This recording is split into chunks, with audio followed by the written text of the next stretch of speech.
In the Speed Chess Championship 2025, young prodigy Vincent Keymer takes on the ice-cold strategist Wesley So in a tense English opening showdown. What starts as calm positional play quickly explodes into tactical chaos as both players fight for control. Get ready for lightning speed calculation and pure brilliance on the board. All right, here we go. Vincent Keymer opens with knight to f3. This is a very flexible first move, avoiding any early commitments and keeping his options open. He's telling Wesley, "Show me what you've got, and I'll react." And Wesley So responds with pawn to d5, immediately staking a claim in the center. This is a classic and solid reply, setting up a positional battle right from the start. Keymer plays pawn to g3. This signals his intention to fianchetto his bishop to g2, where it will control the long diagonal and put pressure on the center from the wing. This is a very modern strategic approach. In response, So plays pawn to c5, fighting for central space and creating a classic pawn structure. He's not going to let white have an easy time controlling the board. As planned, Keymer develops with bishop to g2. This, dragon bishop, is now staring down the long a8h1 diagonal, and it's going to be a key piece in white's strategy for the entire game. Wesley develops his knight to c6, adding another defender to the d5 pawn and preparing to influence the center. A very natural and strong developing move. White now plays pawn to d4. After delaying it, Keymer decides to challenge black's central control directly. We're heading into a complex middle game with a lot of tension. And So plays pawn to e6. This solidifies his center and prepares to develop his kingside bishop. He's building a fortress, very typical of his solid style. Keymer castles kingside, getting his king to safety and connecting his rooks. This is a fundamental step in the opening, and he does it without delay. Now, So releases the tension in the center by capturing the pawn on d4. He's inviting white's knight into the center, hoping to prove that it can become a target later on. White recaptures with knight takes d4, placing the knight on a beautiful central square. From here, it controls key areas of the board. An interesting choice from Wesley So. Knight to e7 is a subtle move. It prepares to challenge white's knight on d4 and keeps the f-pawn free to move. Keymer retreats the knight to b3. He's anticipating black's challenge and repositioning his knight to a safer square, where it still eyes the important c5 and a5 squares. And So mirrors white's earlier idea, playing pawn to g6. He's also going to fianchetto his bishop, creating a powerful defensive setup and a symmetrical battle of the bishops on the long diagonals. Keymer develops his other knight to d2. This is a multi-purpose move. It supports the center and prepares to jump to other squares like e4 or c4 later. And there's the bishop to g7. Now both sides have these powerful bishops slicing across the board. The strategic battle is about to get very intense. White plays pawn to c4, immediately challenging black's central d5 pawn again. Keymer is trying to break down black's structure, but Wesley So says no and pushes pawn to d4. This is a bold and committal move. He's creating a passed pawn and cramping white's position, but it can also become a weakness. The game's narrative is now set. Can white deal with this space-grabbing pawn? Keymer immediately pushes his own pawn to c5, clamping down on the d6 square and creating a target out of black's b7 pawn. The pawn structure is getting very messy and complicated. Wesley So finishes his development by castling kingside. His king is now safe, and he's ready to fight the middle game. Here comes the knight. Knight to e4. Keymer is putting his pieces on active squares, eyeing weaknesses in black's camp, like the f6 square. And here's the counterplay. So pushes the a-pawn to a5. He's starting a queenside attack, trying to undermine white's knight on b3 and create his own threats. Keymer jumps his knight into d6. This is a dream outpost for a knight. It's deep in enemy territory, can't be easily kicked out, and restricts black's pieces. A huge positional asset for white. But So continues his plan. pushing the pawn to a 4. He's kicking the b3 knight and forcing the issue on the queen side. This is a real fight for initiative. The knight on b3 is forced to move, and Keymer reroutes it to d2. The dance of the minor pieces continues. Black brings the queen out to a 5, putting pressure on White's c5 pawn and adding more fuel to the queenside fire. Wesley So is playing with great purpose. Keymer brings his other knight to e4, creating a powerful knight battery aimed at Black's kingside. We have a classic strategic imbalance: White's central and kingside pressure versus Black's queenside attack. Who will break through first? A very useful move from So, bishop to d7. It prepares to challenge White's control of the dark squares and connects the rooks. Keymer develops his last minor piece, bishop to g5, pinning the knight on e7 and adding more pressure. The position is reaching a boiling point. And So responds aggressively with pawn to f5. He breaks the pin and challenges White's knight on e4, but this does weaken his king's position. A brave decision. The real fireworks are about to begin. And there it is! Knight takes b7.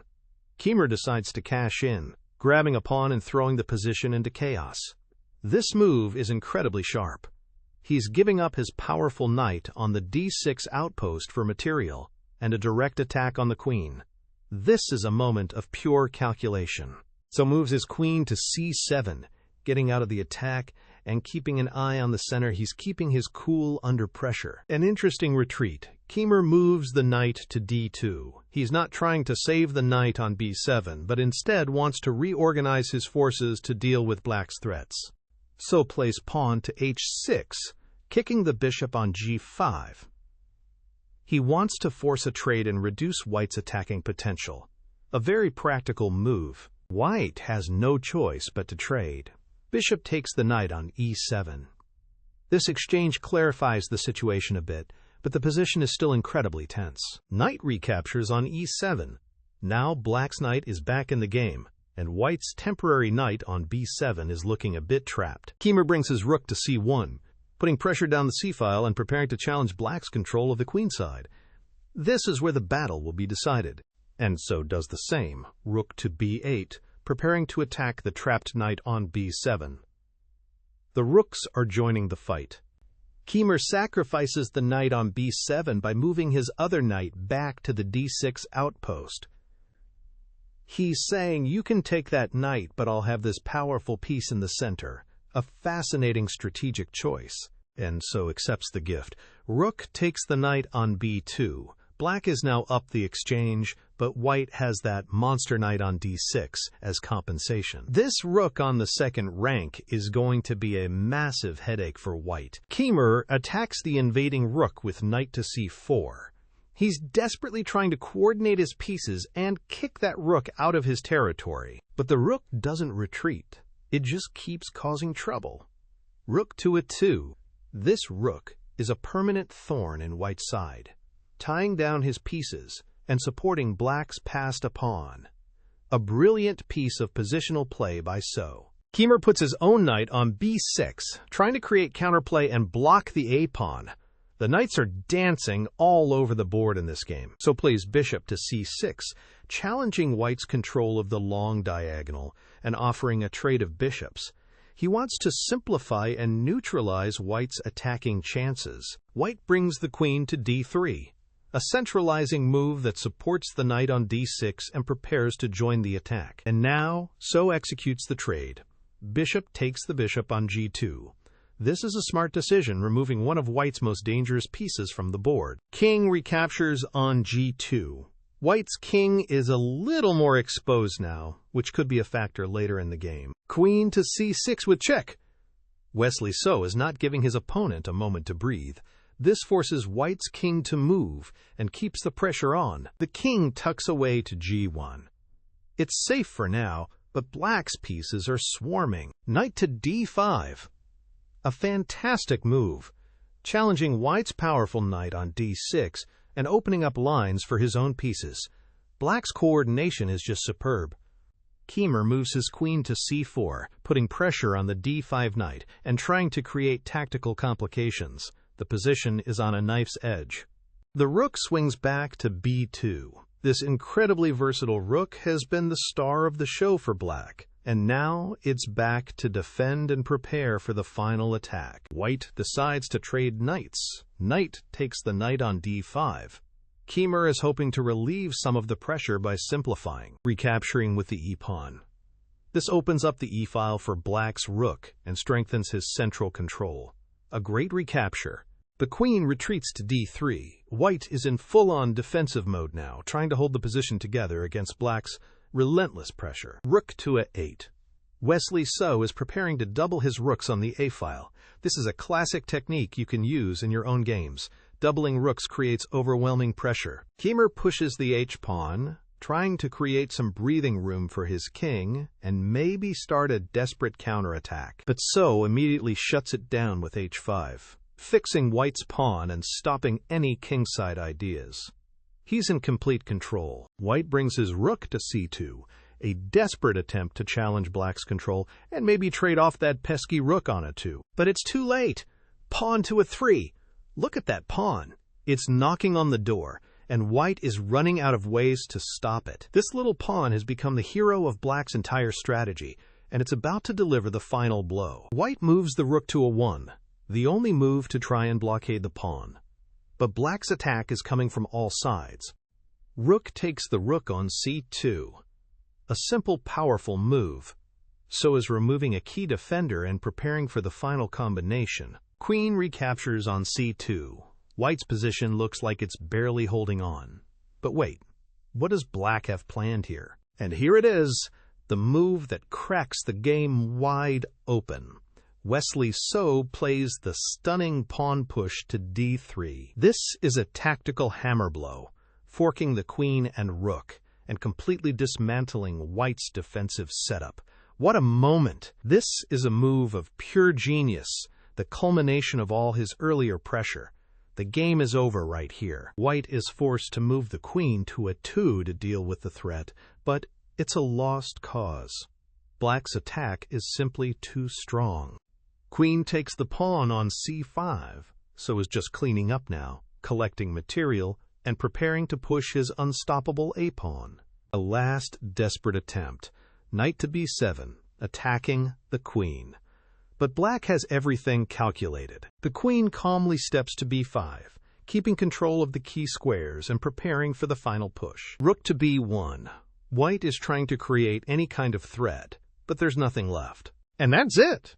Queen takes the rook on b1 with check, so is simplifying into a completely winning endgame. White is forced to recapture with the queen. And the star of the show makes its final move, pawn to a 2. It's just one step away from becoming a brand new queen, and there is absolutely nothing White can do to stop it. A beautiful end to a brilliant strategic game. White's queen moves to b5, trying to set up some final checks, but it's just a matter of time. And there it is. The pawn promotes to a queen with check. An incredible journey for that a-pawn, which started as a humble nuisance and became the game winner. The king moves to h2, but he is surrounded. Black has 2 queens on the board. The other pawn captures on e2. So is just being clinical now, removing any last hopes for White. A final, desperate check from White. Queen to d5. The king simply steps to h7, and with no more checks and a completely overwhelming material advantage for black, Vincent Keymer resigns. An absolutely stunning victory for Wesley So. What a masterclass from Wesley So. He patiently built up pressure on the queen's side and then uncorked that brilliant d3 pawn sacrifice to seal the deal. A perfect blend of strategy and tactics. Thanks for watching Chess Tactic today, and we'll see you for the next one.